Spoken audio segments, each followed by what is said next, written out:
Mummy जी, ठंडी चाय मैं कैसे पी लूं? 10 मिनट चाहती हूँ अपने लिए केवल, वो भी किसी से बर्दाश्त नहीं होता। जैसे ही इशिता अपना चाय का कप लेकर बैठी, सासू माँ ने आवाज लगा दी। इस वजह से झुंझला रही थी। इशिता ने चाय छोड़कर सासू माँ को मंदिर में प्रसाद दिया और चाय पीने के लिए टेबल पर आई।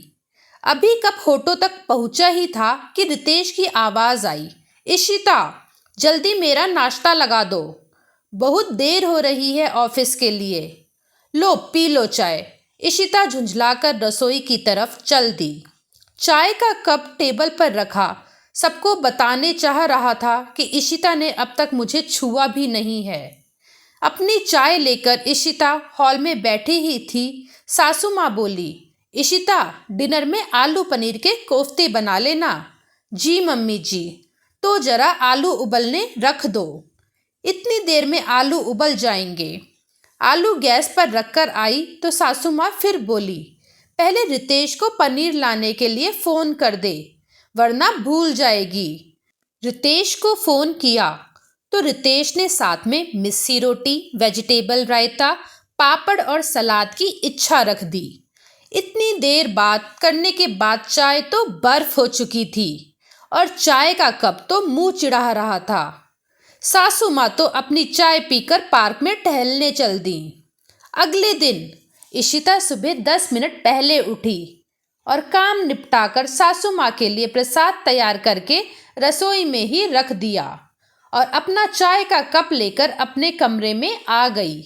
वहां सुकून से बैठी और अपनी पसंद के गाने चलाकर आराम से चाय पीने लगी। सासू माँ से पहले ही बोल दिया था कि प्रसाद तैयार करके रसोई में रख दिया है, वो पूजा शुरू करने से पहले प्रसाद ले लें। आज कमरे में चाय पीते हुए रितेश के साथ भी थोड़ी गुफ्तगू हो गई तो आज इशिता बहुत अच्छा महसूस कर रही थी, ना ही आज उसे झुंझलाहट महसूस हो रही थी। उस समय तो सासू माँ ने कुछ नहीं कहा। शाम को भी इशिता सासू माँ को चाय देकर अपना कप लेकर अपने कमरे में आ गई। शाम के 5 बज रहे थे और इशिता चाय की चुस्कियों के साथ अपने कानों में ईयर प्लग लगाकर गानों का मजा ले रही थी। इधर आज सासू माँ को चाय अकेले पीने पड़ी। पार्क में भी आज वो इशिता में आए बदलाव के बारे में ही सोचती रहीं। शाम की चाय पीकर इशिता तरोताज़ा महसूस कर रही थी। फिर वो रसोई में डिनर की तैयारी करने लगी। आज मूड अच्छा था, मन ही मन गाने गुनगुना रही थी। तो जब रितेश घर वापस आया तो उसके खिले खिले चेहरे को देखकर अपनी थकान भूल गया। आज क्या बात है मैडम, आज ये बिजली कहाँ गिरने वाली है? इतने दिनों से दोनों के रिश्तों में काम की व्यस्तता ने जो उदासीनता ला दी थी, वो भी आज गायब होकर प्यार और खुशी की बाहर से खिल उठी थी। सासू माँ समझ नहीं पा रही थी कि इशिता ने एक ही दिन में उनके बनाए मकर जाल को काट दिया था।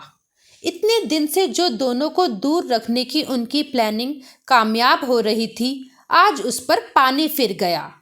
कुछ दिन इशिता का रूटीन इसी तरह चलता रहा। सासू माँ परेशान हो गईं।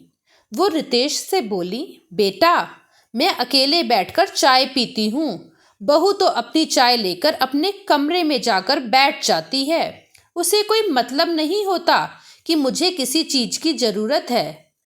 रितेश ने इशिता की तरफ देखा तो इशिता बोली, मम्मी जी, मुझे सुकून के 10 मिनट चाहिए, मैं शांति से बैठकर चाय पीना चाहती हूँ। पूरे दिन बिना आराम के घर के काम करती हूँ, केवल चाय के समय 10 मिनट अपने लिए चाहती हूँ, उसमें भी किसी को क्या प्रॉब्लम है? क्या सबके काम उसी 10 मिनट में जरूरी होते हैं? 4 महीने हो गए मेरी शादी को, लेकिन आज तक मैं ढंग से चाय नहीं पी सकी। या तो ठंडी चाय एक घूंट में गले से उतार लो या फिर चाय पीने का इरादा ही छोड़ दो, क्योंकि बहू को तो चाय पीने का हक ही नहीं है। आप हमेशा मेरी ठंडी चाय को देखकर कहती हो, मैंने कब मना किया है तुम्हें चाय पीने को? मना भी नहीं किया, लेकिन ठंडी चाय में कैसे पी लूं? इसलिए मम्मी जी, अब चाहे कुछ भी हो, मुझे भी अपने लिए समय चाहिए, तो मैंने अपनी चाय पीने के लिए 10 मिनट तय कर लिए हैं। इशिता की बात सुनकर रितेश ने कहा, मम्मी, मुझे लगता है इशिता ठीक कह रही है। घर के काम उसे संभालने हैं तो काम करने का समय भी उसे ही संभालने दो। उसे भी अपने लिए समय निकालने दो। 4 दिन में उसमें आए बदलाव से मैं भी खुश हूँ। अब मैं ऑफिस में बेफिक्र काम करता हूँ, कहकर रितेश वहाँ से उठकर चला गया। सासू माँ देखती रह गई, क्योंकि अब उनके पास इशिता की बात का कोई जवाब नहीं था। दोस्तों, अधिकतर घरों में यही होता है कि बहू को हर समय कुछ न कुछ काम बताते रहते हैं।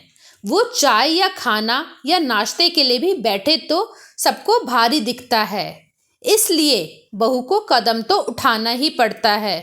धन्यवाद।